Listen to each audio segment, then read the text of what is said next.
आप सभी को मेरा सादर नमस्कार। जय सिया राम। तुलसीदास जी ने जो हनुमान चालीसा लिखा है उसकी पहली चौपाई है, जय हनुमान ज्ञान गुण सागर, जय कपीश तिहुँ लोक उजागर। तुलसीदास जी हनुमान चालीसा में अपनी चौपाइयों की शुरुआत जय हनुमान के घोष से करते हैं। जय हनुमान, जय जय हनुमान, यानी हनुमान जी की जय जयकार करते हैं। और यह जय घोष वो पहली चौपाई में एक बार नहीं बल्कि 2 बार करते हैं। एक बार जय हनुमान और दूसरी बार जय कपीश। अब हनुमान यानी बजरंगबली या पवन तनय का नाम हनुमान क्यों पड़ा?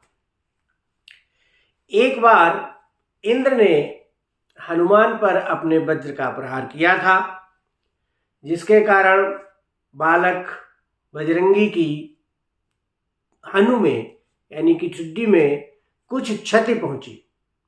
और इस क्षति के कारण ही इंद्र भगवान ने इसका नाम यानी बजरंगबली का नाम हनुमान रख दिया। तुलसीदास जी कहते हैं कि हे हनुमान जी, आप हमें ज्ञान और गुण प्रदान करो। क्यों? क्योंकि आप ज्ञान और गुणों के भंडार हैं। हनुमान जी ज्ञानिनाम अग्रगण्यम है। तुलसीदास जी ने ही अपने सुंदरकांड में लिखा है, ज्ञानिनाम अग्रगण्यम। क्यों कहा है? इसलिए कहा है कि हनुमान जी को संस्कृत भाषा, 4 वेद, 6 वेदांग यानी कि शिक्षा, कल्प, व्याकरण, निरुक्त, छंद और ज्योतिष पूरा ज्ञान था। 6 शास्त्रों के ज्ञाता थे। ज्ञान, विज्ञान और वैराग्य हनुमान जी अच्छी तरह समझते थे। इनका उन्हें पूर्ण ज्ञान था। हनुमान जी जब किष्किंधा पर्वत पर भगवान राम से पहली बार मिलते हैं, तब वो संस्कृत भाषा का प्रयोग करके अपने ज्ञान और अपनी विद्वता का प्रदर्शन करते हैं। भगवान से संस्कृत भाषा में बात करते हैं और साथ ही उसमें अपनी विनम्रता, अपनी वाक्पटुता, अपनी व्यवहार कुशलता, अपनी दैन्यता, अपनी मृदु भाषण कला और वक्तृत्व क्षमता का प्रदर्शन करते हैं। हनुमान जी राम जी से पूछते हैं कि को तुम श्यामल गौर शरीरा, क्षत्रिय रूप फिरहु वन वीरा। हनुमान जी की विद्वता और वाक्पटुता को देखकर भगवान राम लक्ष्मण जी से कहते हैं कि इस वानर ने निश्चय ही 4 वेदों का अध्ययन किया है, तभी ये इतनी अच्छी संस्कृत बोल पा रहा है। सच है, गुणों की पहचान केवल पारखी ही कर सकता है, अन्य नहीं। वाल्मीकि रामायण के किष्किंधा कांड के अध्याय 3 के श्लोक संख्या 28 और 29 में भगवान राम हनुमान जी के ज्ञान और गुणों की प्रशंसा करते हुए अपने भाई लक्ष्मण से कहते हैं कि ना नृग्वेद विनीतस्य, ना यजुर्वेद धारिणा, ना सामवेद विदुषः, शक्यमेवं प्रभाषितुम्, नूनं व्याकरणं कृतस्नमनेन विधिना श्रुतं, बहुव्याहरतानेन ना किंचित अपशब्दितम। अर्थात जिसको ऋग्वेद का पूर्ण ज्ञान नहीं होगा, जिसको यजुर्वेद और सामवेद का पूर्ण ज्ञान नहीं होगा, वो व्यक्ति ऐसा भाषण कर ही नहीं सकता है। निश्चय ही इस वानर ने संपूर्ण व्याकरण का विधिवत अध्ययन किया है, क्योंकि धारा प्रवाह बोलता हुआ यह एक भी शब्द अशुद्ध नहीं बोला है। और केवल भगवान राम ही नहीं, माता सीता भी हनुमान के ज्ञान की प्रशंसा करती हैं।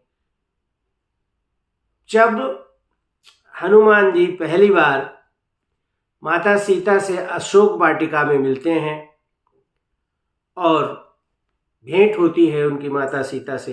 माता सीता के समक्ष पहुंचते हैं, तभी माता सीता हनुमान जी के गुणों को पहचान लेती हैं, हनुमान जी की वाक्पटुता को पहचान लेती हैं, वो ये जान लेती हैं कि हनुमान जी परम विद्वान हैं।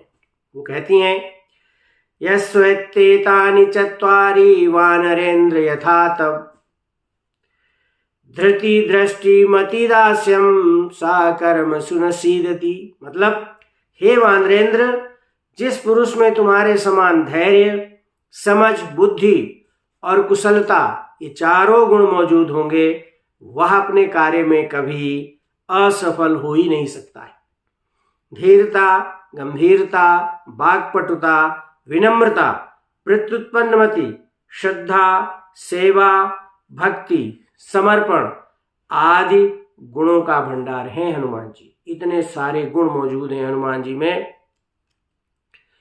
एक बार भगवान राम ने हनुमान जी से पूछा कि हे वानर, तुम कौन हो?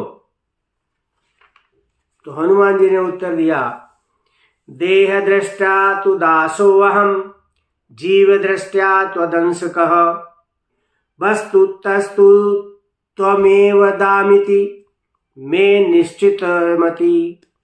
अर्थात मेरी यह निश्चित मति है कि देह दृष्टि से तो मैं वानर हूं, जीव दृष्टि से मैं आपका ही अंश हूं, और परमार्थ की दृष्टि से मैं वही हूं जो आप हैं। इतनी विद्वता, इतनी प्रत्युत्पन्नमति का प्रदर्शन किया है हनुमान जी ने इस उत्तर में। इस चौपाई में तुलसीदास जी ने हनुमान जी को कपीस कहा है। रामचरितमानस में हनुमान जी को तुलसीदास जी ने वानराणाम धीशम कहा है।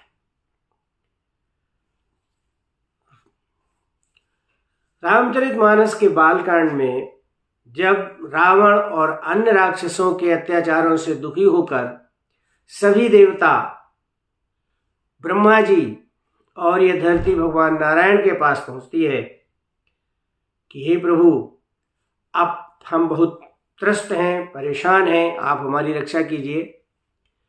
तब भगवान नारायण ने कहा था, जनि डर बहु मुनि सिद्ध सुरेशा तुम ही लागी धरी हूं नरवेशा। जब भगवान नरवेश धारण करके अवतार लेंगे तो ब्रह्मा जी ने अन्य सभी देवताओं से कहा कि तुम सब वानर वेश करके पृथ्वी पर जाओ, जिससे कि आप भगवान की सेवा कर सके। परंतु महादेव जी से कुछ भी नहीं कहा। महादेव जी से कुछ भी नहीं कहा। निज लोक कहीं बिरंच गे देवन ये सिखाए वानर तनु धरि धरनिमा हरिपद से बहु जाई। तब महादेव जी ने सोचा कि मेरे इष्ट देव भगवान नर का रूप धारण कर रहे हैं, तो मुझे पृथ्वी पर वानर का रूप धारण करके जाना चाहिए। तब महादेव जी ने वानर का रूप धारण करके रुद्र अवतार लिया। जेहि शरीर रति राम सोई आदर ही सुजान रुद्र देह तजनेह बस बानर भे हनुमान। और भगवान शंकर इस तरह बंदर बन गए।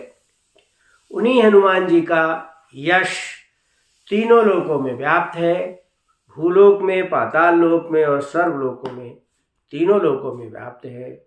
और इन्हीं शब्दों के साथ हनुमान चालीसा की पहली चौपाई की व्याख्या संपन्न होती है। मुझे उम्मीद है कि आपको ये व्याख्या अच्छी लगी होगी, पसंद आई होगी। अगर पसंद आई है तो मेरे इस YouTube चैनल को सब्सक्राइब करें, वीडियो को शेयर करें, लाइक करें और इस पर कमेंट अवश्य करें। वीडियो देखने के लिए धन्यवाद।